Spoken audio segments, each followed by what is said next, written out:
Hello, History 17B Spring Quarter 2024. Welcome to Lecture 3. I've noticed that different people, including myself, come into a history course with different expectations depending on their past experiences. When my son was an undergraduate and I started studying at UC Davis, he informed me that he hated history. But I knew that he was actually really well informed on history and would watch videos on what to me was history for fun. I couldn't really square that until I figured out that what he didn't like was the type of history taught in his K-12 experience. He started school in England and loved history, and that stayed with him, even as he developed an extreme distaste for what he understood to be history in later years. This is not meant only as a knock on K-12 history in the US, although there is a lot to unpack there, and no knock on the people who are teaching it. So,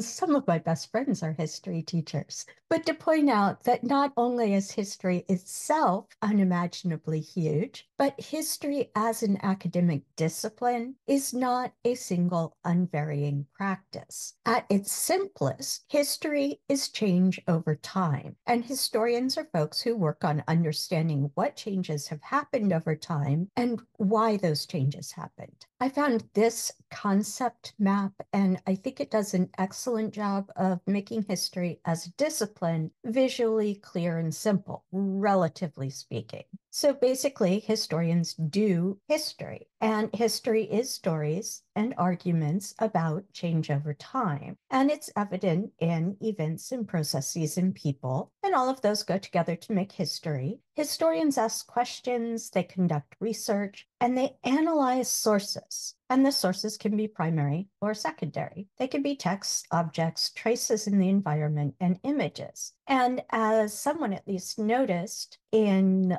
the live lecture discussion, there is a certain amount of overlap between history and archaeology at a certain point. And ideally, these should inform one another. And then again, we go down and people are the ones who produce the sources. People are the ones who make history. Historians are the ones who try to make sense of it all for themselves and other people. I'm going to pause for a moment here to give you some important advice. In communicating history, especially in history classes, never use the phrase throughout history. History is a study of change over time. So if something has always been true, there's really nothing in it for us to study. In lecture 3, it says lecture 2, and my notes say lecture 2, but this is actually lecture 3 because I have reorganized things. In lecture 3 here, I'm going to talk about history as a discipline and a little about various approaches to studying and thinking about the past that should help you both to put what I present to you in the perspective of the larger field of history and to start thinking about the way that you want to approach and communicate history yourself. There is no single best approach. But there also is not an anything goes process when it comes to practicing history as a field of study or a discipline.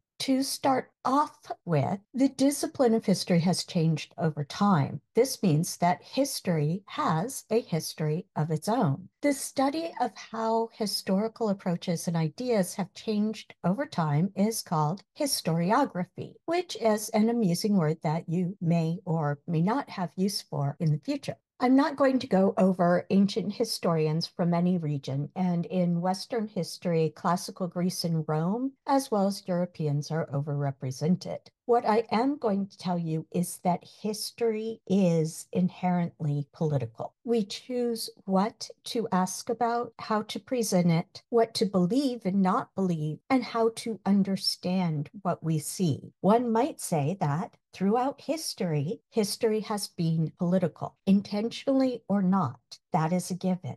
History as an academic discipline, the professionalization of historical studies, and the concentration of historical researchers at universities only dates to the 19th century. This process of professionalization and the increasing role of advanced education in bolstering social status among the upper middle classes is part of a larger trend that we will be looking at in this course. This occurred in what people often think of as the late Victorian era. Although, since Victoria was never Queen of the US, we do not, properly speaking, have a Victorian era. Many of us think of 19th century history as the great men and events approach. And by 19th century history here, I mean history that was done by historians in the 19th century, not the history of the 19th century. You are looking at an image of Memorial Hall at Harvard University, made in the last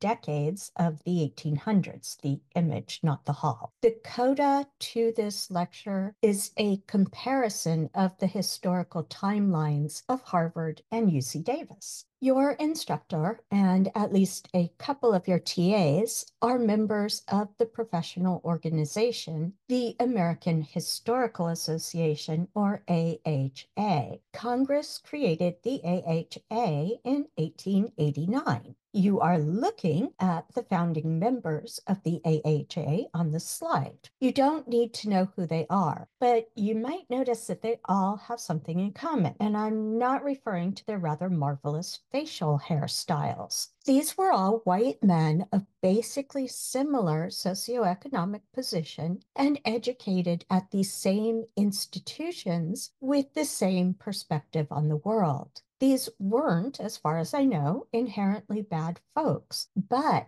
they were also not particularly receptive to any perspective but their own, and they considered that perspective to be objective, ignoring that their own combination of race, sex, class, education, and social status, in fact, shaped their own outlook as much as these things did for everyone else. I would not have been permitted to join the organization at that time, and nor would most of you. This is a quote, one of the quotes I pull in from other historians. For 19th century historians, as for other scientists, truth consisted in the correspondence of knowledge to an objective reality. That, for the historian, constituted the past as it had actually occurred. The self-definition of history as a scientific discipline implied for the work of the historian a sharp division between scientific and literary discourse, between professional historians and amateurs. And here I've highlighted a key part in the quote. The historians overlooked the extent to which their research rested on assumptions about the course of history and the structure of society that predetermined the results of their research.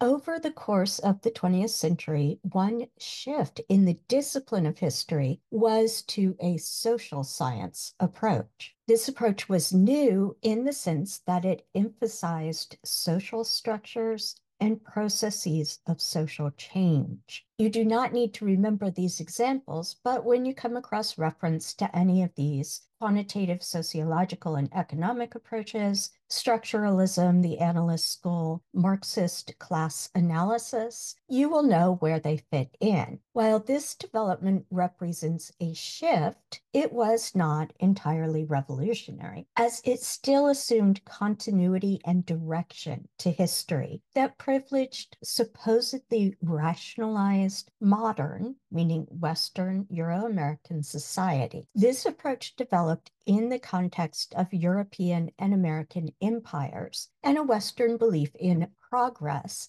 as a clear line defined by Euro-American social and technological developments. And then there were a couple of absolutely horrific world wars, which segued immediately into the Cold War of the nuclear era. And this context affected the outlook of historians. The post-World War II era also saw the breakdown of colonial empires and a disillusionment with the actions of the supposedly free capitalist, so-called at the time, First World. This came with a couple of major insights on the part of Euro-American historians, which basically came down to the realization that non-Western people also have histories and are not just stuck at some lower stage of civilization, and that marginalized folks existed in history and had their own histories as well. This is often referred to as social history or history from below. This is when you see universities start to add subjects like women's history to their curricula. Some universities and colleges added entire departments that focused on the history of one group. So we have women's history, African American history, Native American history, and so on. A recent approach to history is somewhat unfortunately called cultural history. This is misleading in that it suggests that it means a history of cultures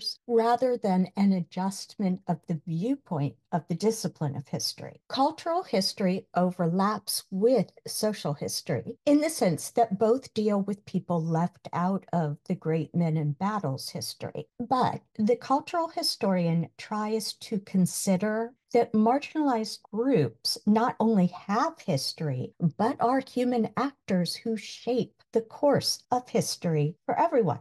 This is where you are most likely to hear about things like intersectionality, critical theory, and social construction theory. These are not wild revolutionary approaches, as they are sometimes misunderstood in popular culture, but just ways of describing historical processes as they are observed to create a shorthand for scholars to communicate with one another and ideally with those outside of academia.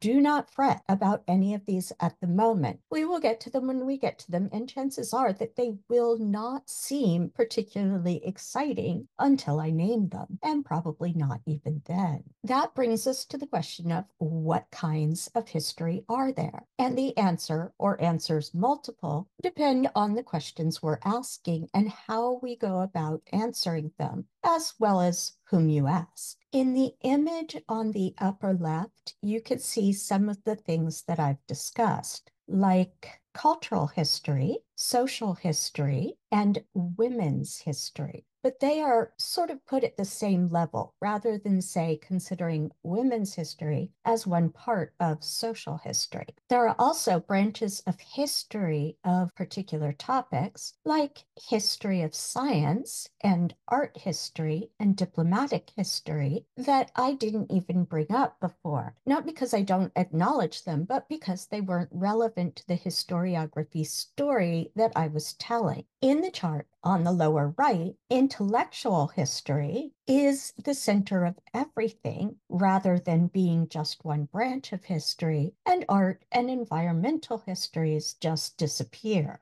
We can also define our type of history by geographic or national boundaries, or by periods of time, or by any combination of those. When it comes to interpreting the work of any historian, it's useful to know how they describe themselves, and it will generally involve some sort of combination of all of these divisions that I've been talking about. The issue is not whether some historians are more trustworthy than others, but of understanding what types of questions an historian is likely to ask and how they will go about answering them. We need the work of many types of historians in order to put together some understanding of history. No one approach or specialization can do it all. History, like just about any topic, can be looked at from multiple levels, from the big picture to the smallest details. The terms macro, meaning big, meso, meaning middle, and micro, meaning small, appear in many different contexts. For example, microscopes let us see small things. History and sociology share the usage of these terms more or less. So macro history might look at American politics at any point as part of global politics. Microhistory might examine the lives of free Black people in Delaware before the American Civil War. That is, of course, referring to one of the readings that you have access to in Module A. These are general levels understood relative to one another, so this chart gives some ballpark ideas of what fits where, but don't take this as some graven in stone system. In case you didn't figure it out from the fish gutting, I use silly analogies to make points in these lectures. Most of us do not have one learning style, so even though I do love silly analogies for their own sake, that's actually not why I keep using them in lectures. Both of these photos, number one on the left here and number two on the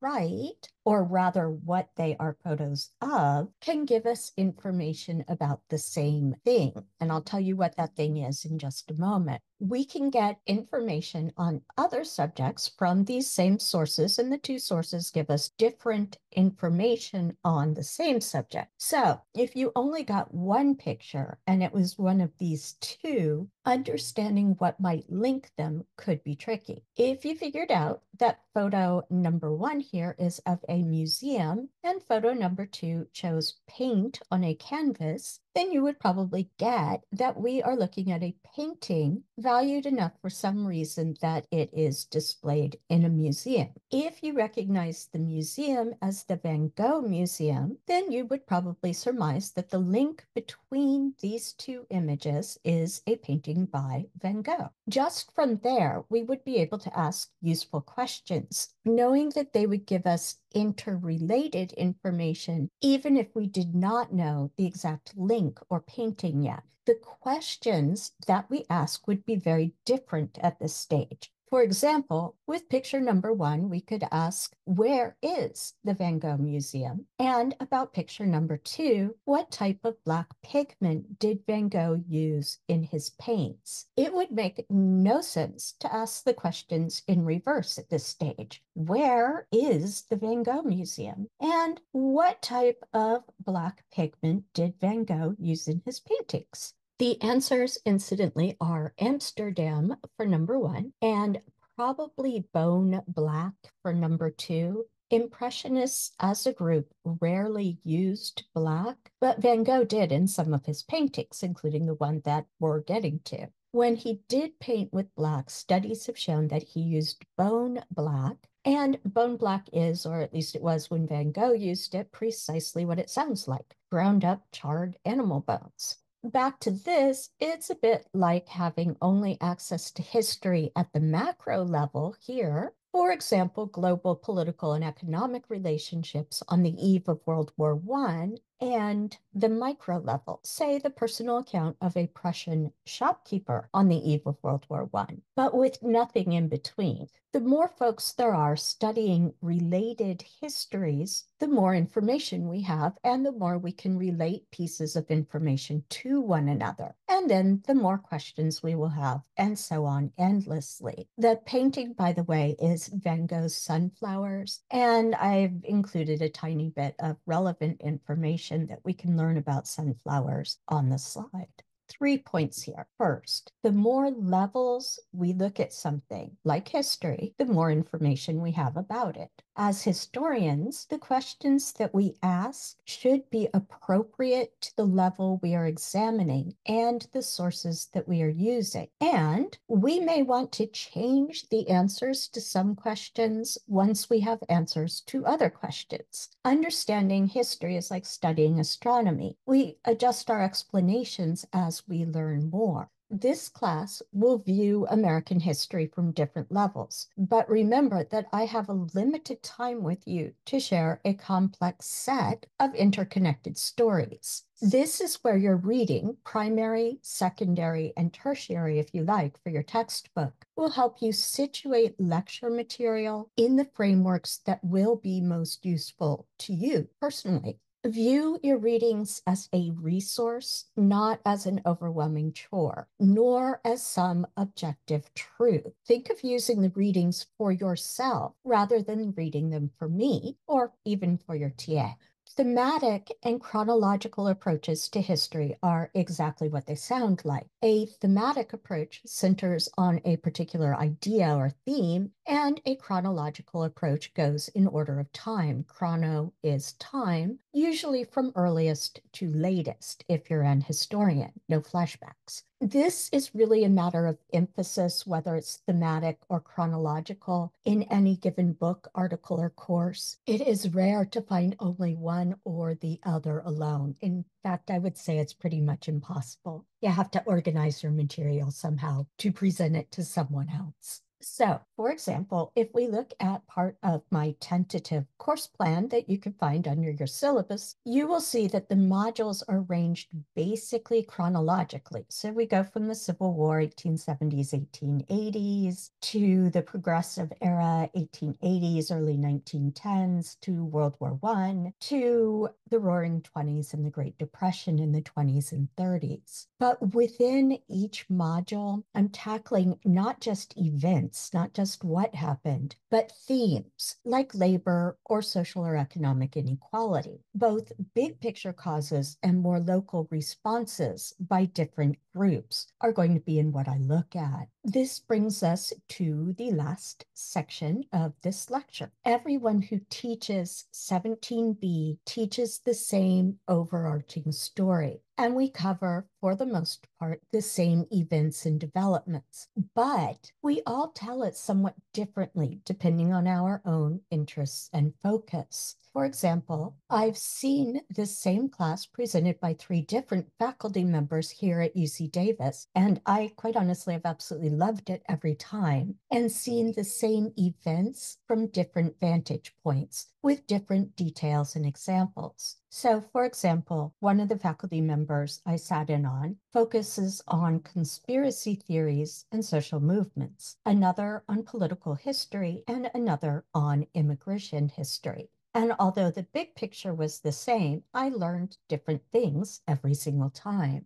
I think that it is only fair to give you an idea of my own position when approaching history. I don't claim to be entirely objective. I don't claim to be without my own perspective. But what I can do is let you know what that perspective is and where it's coming from. In terms of what I study, I am an Americanist, meaning I specialize in the US, but I tend to put the US into a global picture rather than focusing on the US as a standalone topic. And that just has to do with my own way of understanding things.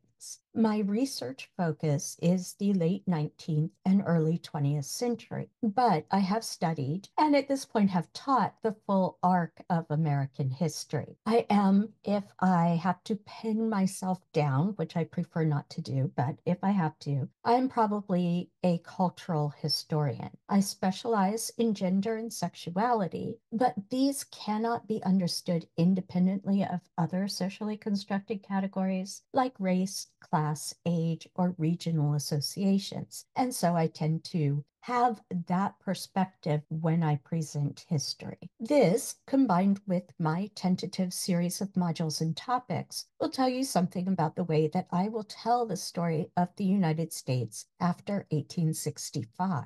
As with course structure and grading, this is something that you will want to be comfortable with before you sign on or stay on for the quarter. If you are looking for history focused on presidents and battles, I'm probably not your person. On the other hand, you probably already know a lot about presidents and battles, so I might offer you a different slant on contextualizing what you already know. Only you can decide if my 17B is a class that you want. So I try to give you as much information as possible to make that decision early on. Key points for Lecture 2. History as a discipline is the study of change over time, not stasis. Never use the phrase throughout history in a history class. It's like telling your calculus professor that there will be numbers involved in some of your work. The history of the discipline of history is its own field called historiography. You do not need to know the details of the historiography I've presented to you, but you should understand the basic shifts that have occurred over the last couple of centuries. There are many ways of dividing up the field of history by theoretical approach, by geographic region, by temporal focus, by subject like art or mathematics, and so on.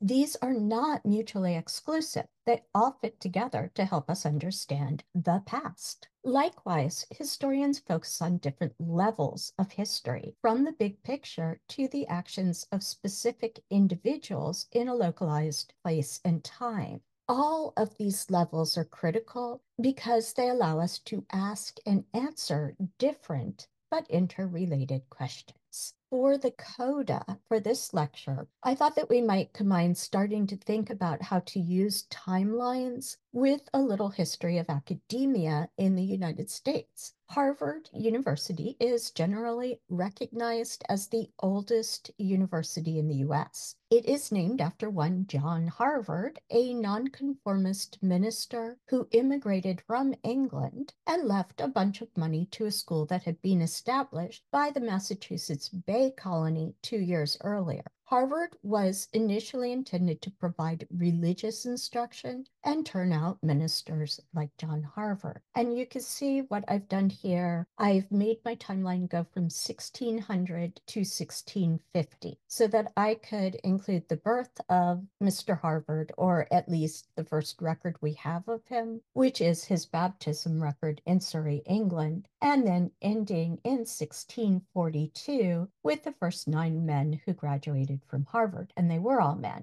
And then in between, I tell you interesting things, or at least I hope they're interesting, that have to do either with John Harvard himself, which I put in green, or with the university that would come to be known as Harvard University. And I put the points on the line more or less where they would fit in this period, and given the people the dates here so that you know the exact dates with some description of what was going on. Harvard became a training ground for the political and intellectual elite of the United States in the century before our class starts. So from basically 1750 to 1850, Harvard became the place where US presidents were educated.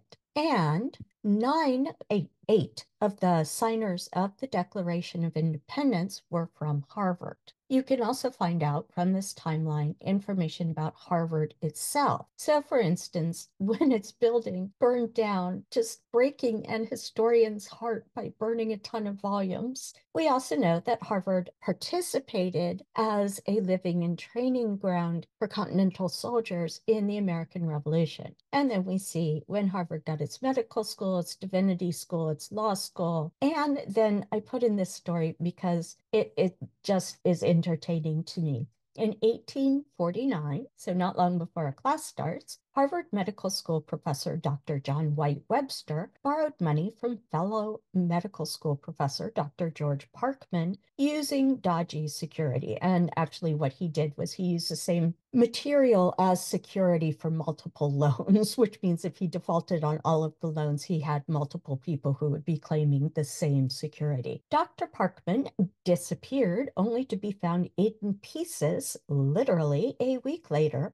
Part of his pieces bricked up under Webster's lab, and part of his pieces distributed through Webster's anatomy lab in plain sight. Webster was convicted of Parkman's murder and hanged.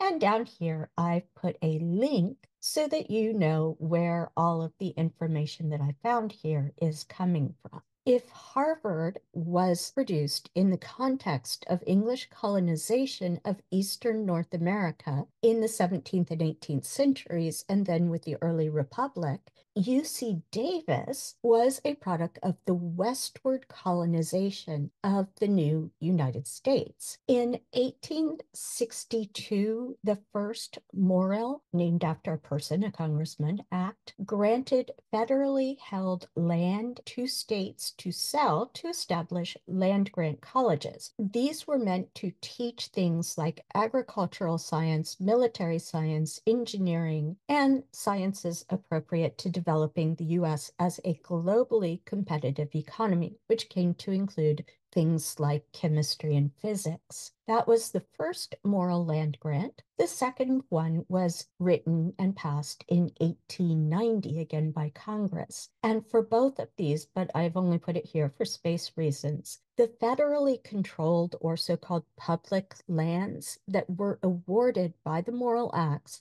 had been appropriated from Native American groups, usually, pretty much always coercively, either directly by force or by coerced treaties. In between the two Morrill Land Grant Acts, the University of California was established as a land grant college with the first school of agriculture and a farm at Berkeley. And it turned out Berkeley is not the best place in California to farm, perhaps. And so in 1905, the University Farm Bill, pushed by Peter J. Shields, who you may recognize from the name of the UC Davis Library. He was then Secretary of California Agricultural Society, and the bill called for the establishment of a main farm for the UC system in somewhat better growing area. In 1906, the regents of the University of California chose a site near a town called Davisville, and in 1909, the University Farm School opened with big 18 students, all of them men. In 1915, the Division of Agricultural Engineering was established. And from there, we can see the development of UC Davis as we know it now. The town came to be named Davis. The campus developed a four-year degree program. The campus was officially renamed UC Davis, and at the time it was just the College of Agriculture. And over the second half of the 20th century, so really recently, the College of Letters and Science, School of Medicine, School of Law, School of Engineering, Veterinary School, so on, each of these were opened. Now, to look at this as creating a timeline, I don't claim that mine is absolutely gorgeous and wonderful, but you can see, relatively speaking, when things happened because I've marked it off in 10-year intervals. And again, I've made my earliest date so that my earliest important fact, the first Morrill Land Act, would go close to the beginning, and something that I considered sort of wrapping up what we think of as UC Davis now would go close to the end. And finally, your textile backdrop for this lecture has been a detail from a boy's dress dating to 1865, just as our class time period begins. You may know that in earlier centuries, boys and girls in Europe and the US were dressed essentially the same. So if you look at paintings or photographs, you really can't tell from the clothing before a certain age whether you're looking at a boy or a girl. This practice lasted longer among the wealthy than among the working class. The boy in the photos on the right would grow up to be FDR, or Franklin Delano Roosevelt, the 32nd President of the United States, who served from his first election in 1933 until his death in 1945. He was the only U.S. president to have served more than 2 terms. After that, the law was changed. FDR got his BA in history from Harvard in 1903.